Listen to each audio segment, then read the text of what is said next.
Welcome to the ISF podcast from the Information Security Forum.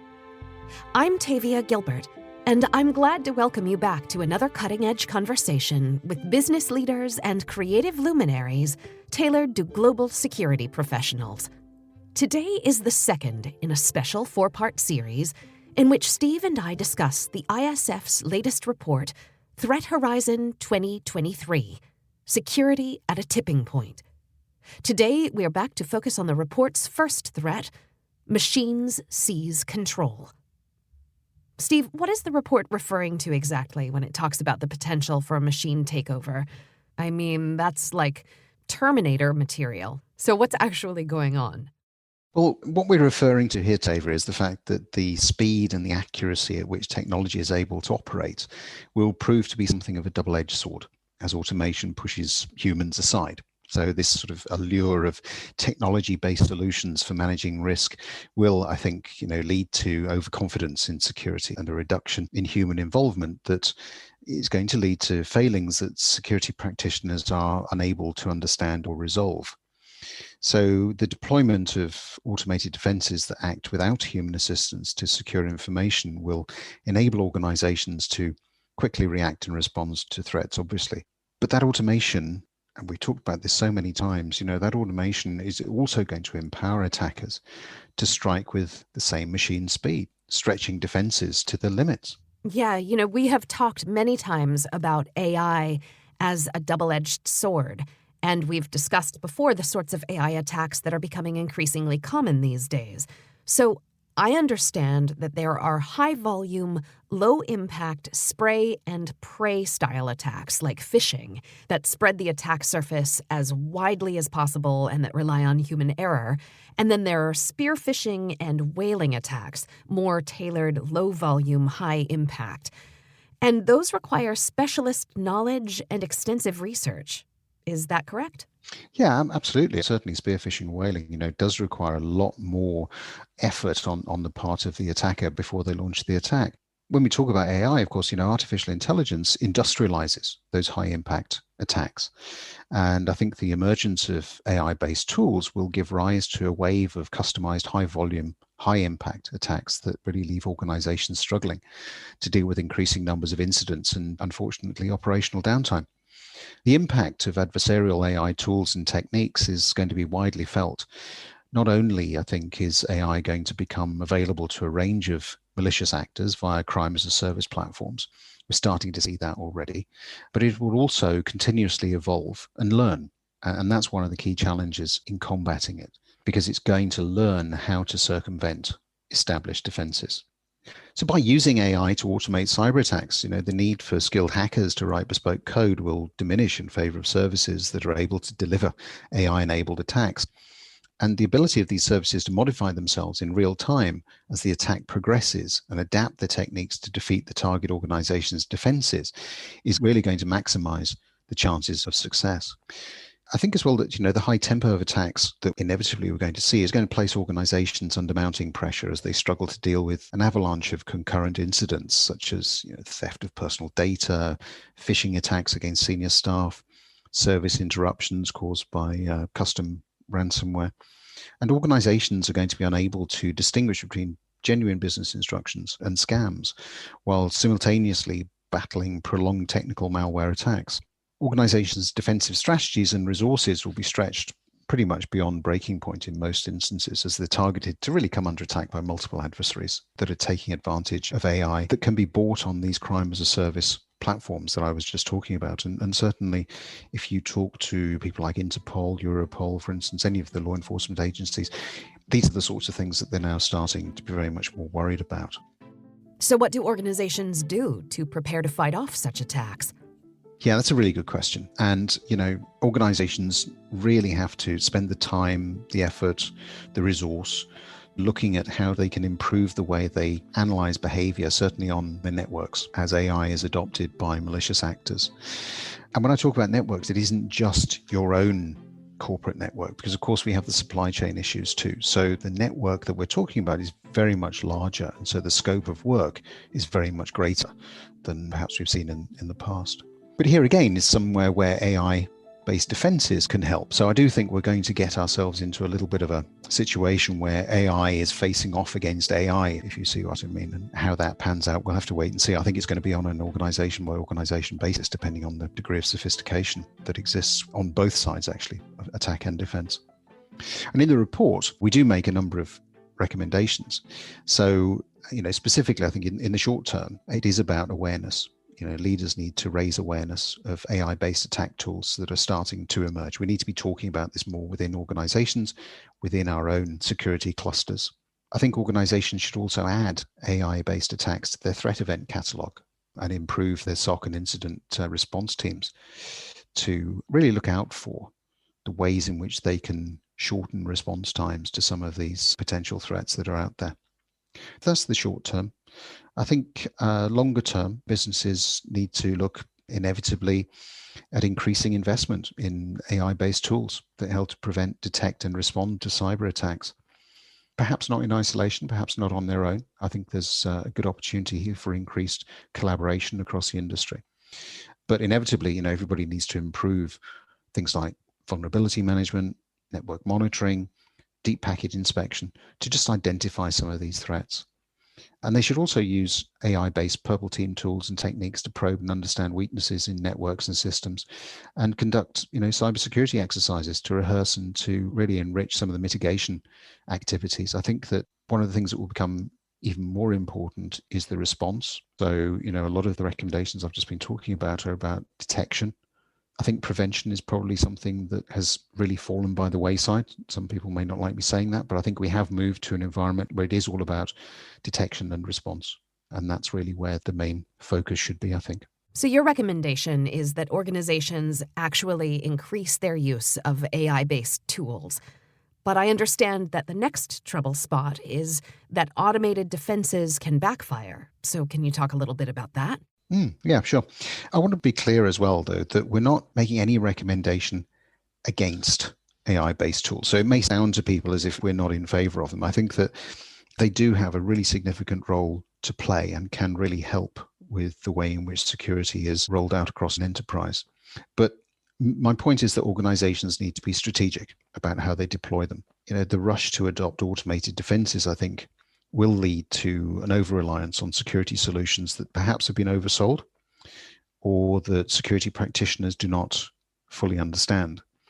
And then when these solutions fail or make unforeseen decisions, they'll cause much more damage than the potential attacker, potentially crippling operations by rendering, applications or services unavailable. And malicious attackers will aim to cause the same disruptive impact by poisoning automated defenses. So organizations that adopt automated defenses to protect increasingly complex corporate networks will discover, I think, that these technologies today don't live up fully to the overall marketing hype and promise. And as the skill shortage and cost pressures become even more acute, skilled human oversight is going to diminish, and that's going to force organizations to lean more on trusting automated defenses that perhaps they don't fully understand. That will lead to the adoption of technological solutions that aren't potentially anyway implemented effectively, making it much harder for organizations to recover from incidents and meet compliance requirements. So embedding automated and autonomous defenses in the organization's infrastructure will inevitably dilute internal knowledge about how these systems actually work, including how to remedy them when they fail. And I think that attackers will recognize that weakness. And by purposely poisoning the data sets used by automated defenses, in certain instances, render organizations blind to some of that malicious activity, which of course is so important in terms of being able to prevent significant impact on your networks and systems. And, organizations that blindly trust the promise of automated defensive technologies as a solution, as the only solution, may find that they do more harm than good, actively working across broader expanses of some of the efforts that they've got to secure their business.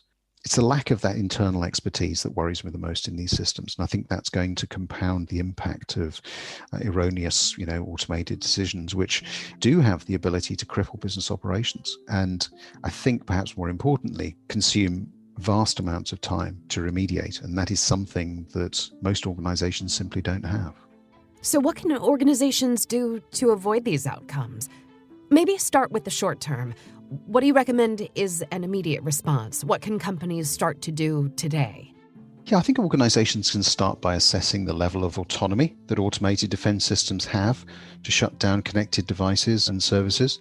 They need to examine the sources that automated defenses rely on to flag anomalies, and they should continuously monitor automated systems to protect data sets against poisoning attacks. And what can organizations do to respond longer term? Yeah, I think it's about determining whether your people have the relevant skills and the competencies to support automated defenses. It's about categorizing, developing, rehearsing response plans for varying levels of automated system failure. And I think as well, it's about starting to implement a strict testing and change management regime to prevent over-reliance on automated defenses. Those are some of the longer-term areas for focus.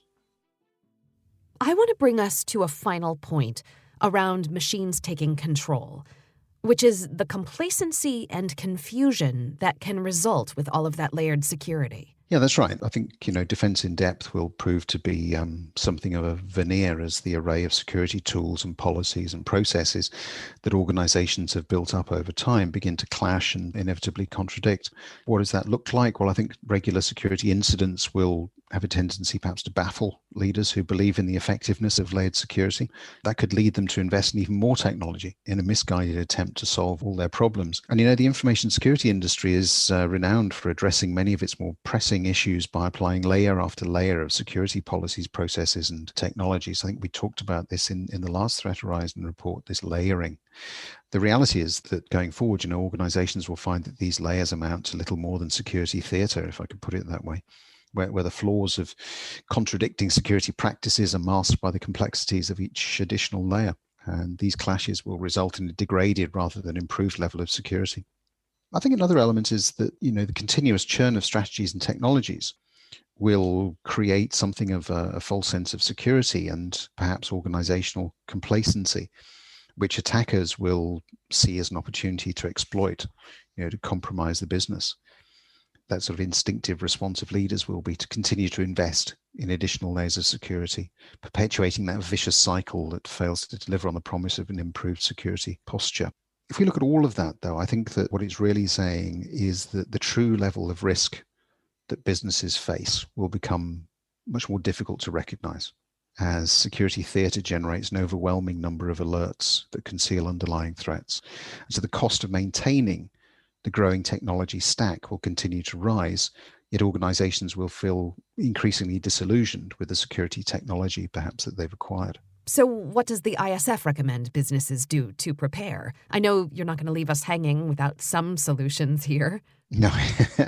Well, I think tackling that threat in particular is going to demand changes that frankly can be hard to enact, requiring ongoing vigilance to ensure that an organization doesn't fall victim, as I referred to earlier, against this growth in security theater.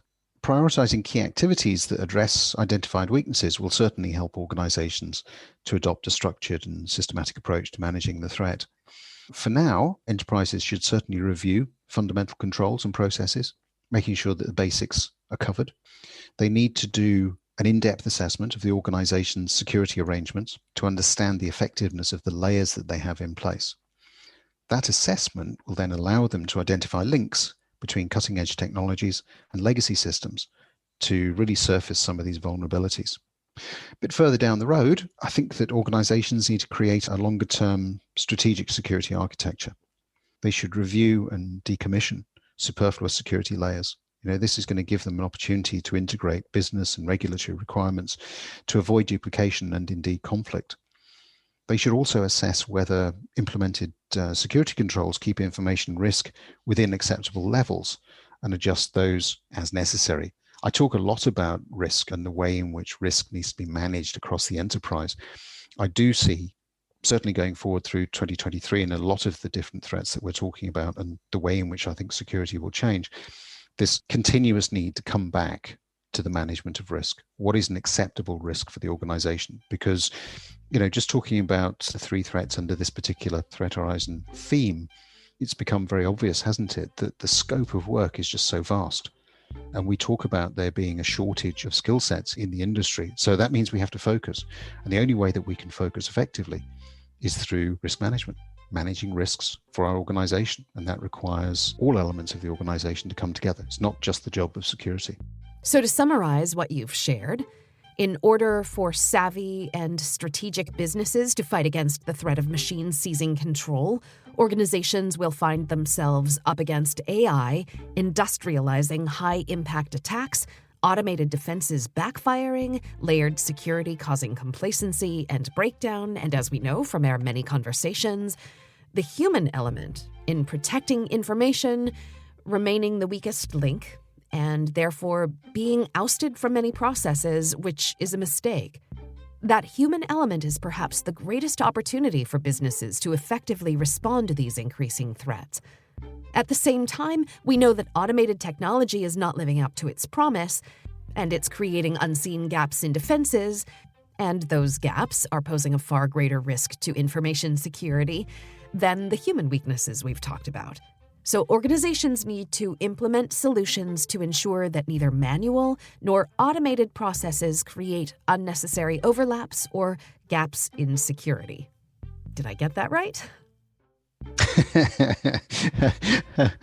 Yeah, I think you did. It's about making the best use of the resources that are available, isn't it? That includes machines, it includes AI, but it also includes people.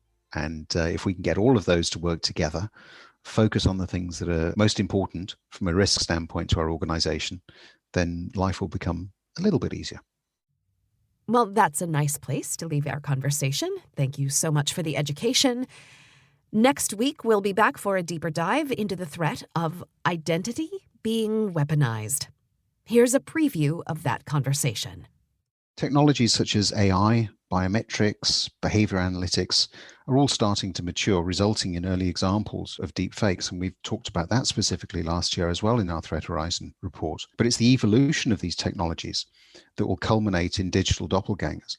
And that poses a far greater threat. These credible facsimiles, if you like, will undermine trust, shatter the reputations of individuals and brands alike, and become widely used mechanisms of fraud to finance an expanding number of criminal activities. Be sure to log into ISF Live for the full report, which you can access via securityforum.org. And listeners, we invite you to tune in to our catalog of video and podcast episodes, all of which you can also find at securityforum.org. If you feel today's conversation was of value, you can follow the audio feed wherever you get your podcasts, and you can recommend us. That endorsement helps us reach new audiences and continue to bring you these timely discussions. You can always join in the conversation on our LinkedIn page by searching for Steve Durbin or Information Security Forum, or you can get in touch directly through our website, where you can always download ISF's research, practical tools, and guidance related to discussions like these. The ISF podcast is produced by TalkBox and Tavia Gilbert. Music by Alexander Filipiak. Associate producer, Katie Flood. Mix and master by Brian Barney. Thanks for listening.